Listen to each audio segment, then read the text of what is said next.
Fala galera, eu sou Larissa Rezende, sejam muito bem-vindos ao Dimensão Cultural, o lugar no universo de filmes, séries, livros e games se encontram. E hoje nós vamos viajar para uma galáxia muito distante para falar de Star Wars. Já estreou no Disney Plus a nova produção sobre o universo de Star Wars, que é Tales of the Jedi, ou Histórias de Jedi, que é uma série animada que conta em episódios curtos, de 10 a 15 minutos, sobre momentos importantes na vida de personagens marcantes da franquia. Anteriormente, antes mesmo da sua estreia, a produção não teve muita informação solta para o público, apenas a informação de que essa primeira temporada iria focar em personagens como Ahsoka Tano e o Conde Dooku.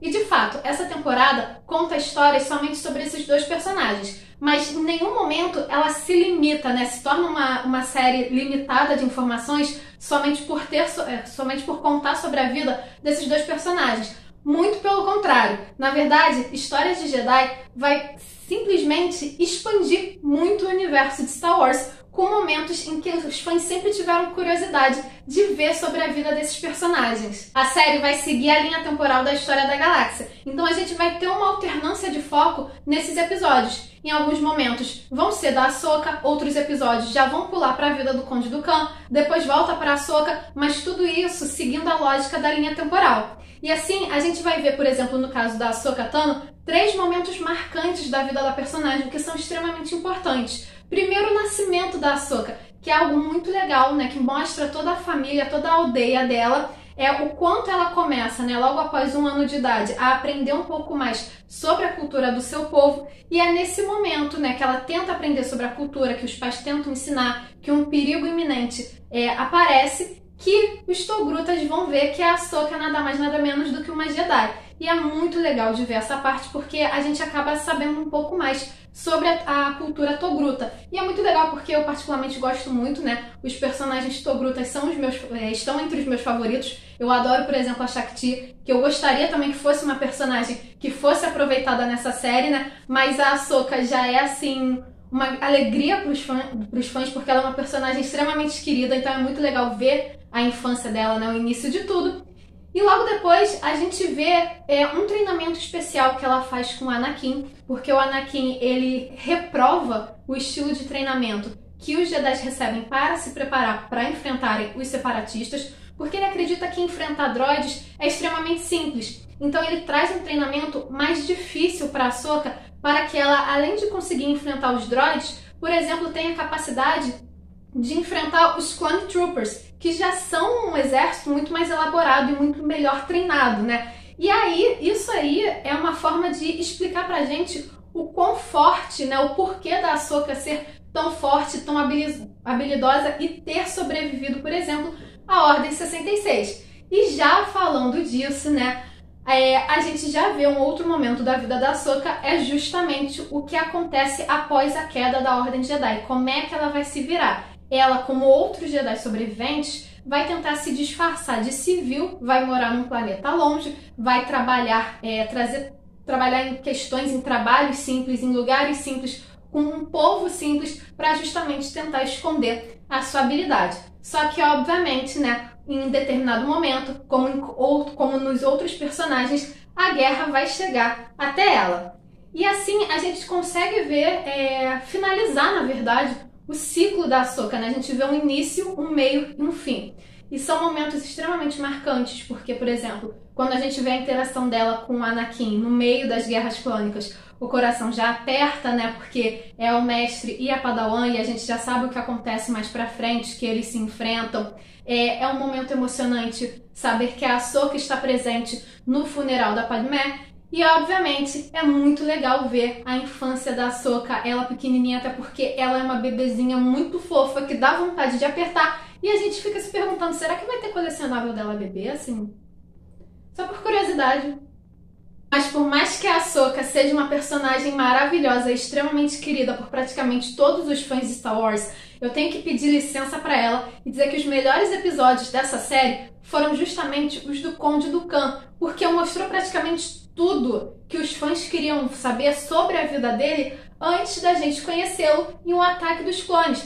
Afinal de contas, nós sabíamos que o Conde Dooku havia sido parte da Ordem Jedi, que ele abandonou a Ordem um determinado tempo depois por algum motivo. Qual o motivo? E assim a gente vai ver tudo, né? A gente o vê como um cavaleiro Jedi, a gente o vê treinando o Qui-Gon Jinn. Isso é lindo porque a gente conhece aí a relação de mestre e Padawan que existe entre eles, né? É algo até que a gente consegue compreender melhor. Por exemplo, em relação à fala que o Conde Dooku tem pro Obi-Wan em O Ataque dos Clones, dizendo que o Qui-Gon seria o tipo de pessoa que concordaria, que entenderia o ponto de vista dele, né? E a gente começa a ver que em meio às missões que ele faz pela Ordem Jedi, missões essas em nome da própria República, ele acaba vendo a corrupção que existe atrás da República. E como a Ordem Jedi segue a República, consequentemente essa corrupção também está por trás da Ordem Jedi.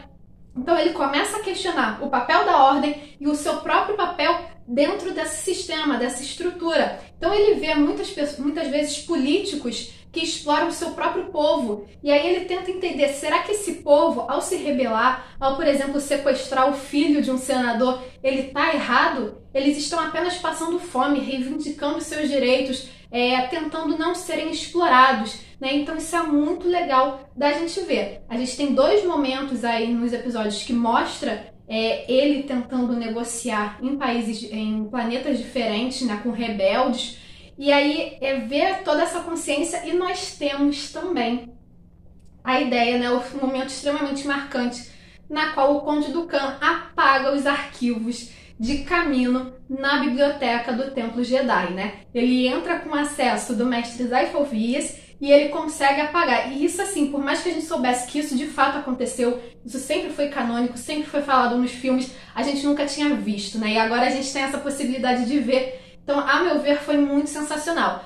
E uma coisa muito legal em relação a isso é a gente saber quando isso aconteceu, né? Isso acontece em meio aos acontecimentos do episódio 1. Então, o Qui-Gon, o seu antigo Padawan, ainda está vivo. A gente vê o Qui-Gon mencionando o seu encontro com Darth Maul e, obviamente, a gente vê a reação do Conde Dooku após a morte do Qui-Gon Jinn, né? E por conta disso, né, por conta dessa morte dele, a gente realmente vê que o Dooku vai, de fato, se afastar da Ordem Jedi e vai de uma vez para o lado negro da Força. Vai ser um momento até muito semelhante ao momento que o Anakin também se converteu para Darth Vader, né? O Dooku ele ainda estava ali entre um lado e outro, mas obviamente por influência do Palpatine ele vai de fato para o lado negro ao simplesmente sacrificar, né?